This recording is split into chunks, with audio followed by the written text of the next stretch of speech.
I own your soul.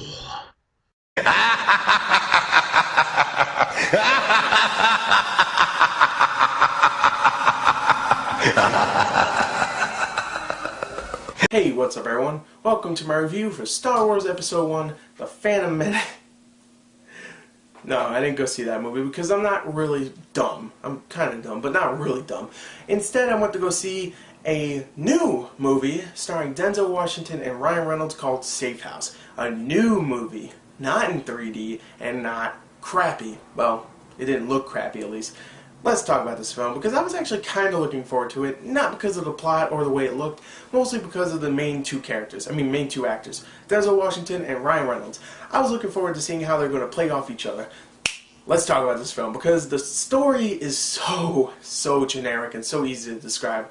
Here's the story. You got a character named Matt who takes care of a CIA safe house, and of course he's played by Ryan Reynolds, not by Denzel Washington because that would be lame. Anyway, he does absolutely nothing. For the last year of his job, he's just been around in the safe house, just screwing around, throwing a ball at the wall, waiting until something actually happens. And then something does happen, and it's, of course, a rogue CIA agent played by Denzel Washington named Tobin Frost, who is getting interrogated in the safe house by Robert Patrick, which is awesome. I never thought I'd see that. Denzel Washington is getting interrogated by the T-1000. That's freaking sweet.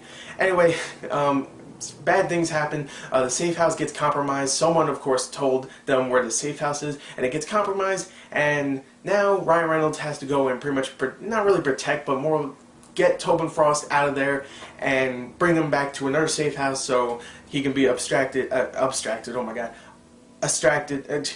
away by the CIA. That's what I meant. So that's really the story.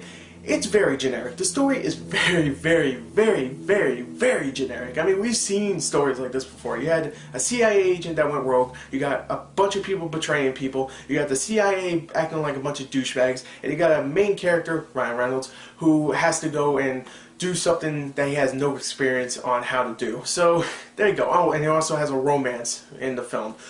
It's very generic. The one thing that makes this story really good is the actors. I mean, Ryan Reynolds and Denzel Washington, when they are together, they're great. They really do a great job. They have great chemistry. They did not let me down at all. You have other actors in the film. Vera Farmiga, who plays one of the CIA agents. She does a good job. You have Brendan Gleeson, who plays Ryan Reynolds' friend, who is also a CIA agent. They're both CIA agents. And he does a good job. Sam Shepard, who plays I guess the head of the CIA, and he just looks like a douchebag, so good job. You did a good job. You didn't do anything, but you did a good job. Well, he was okay. He was okay. So for the most part, the acting is really good, especially from the main two actors. The script, on the other hand, doesn't fare well. It's okay. The dialogue sometimes is good, but for the most part, it's not that great. I mean, the storytelling's okay. It's very jumbled sometimes. It doesn't make sense, but it's not that great. The script is, it's blah. It's blah. Don't you say that. It's blah. Blah. Also, the action, which there's plenty of in this film. There's actually a lot of action in this film. Most of them are either car chases or fist fights with Ryan Reynolds. And I gotta say, some of the car chases were good, others were not.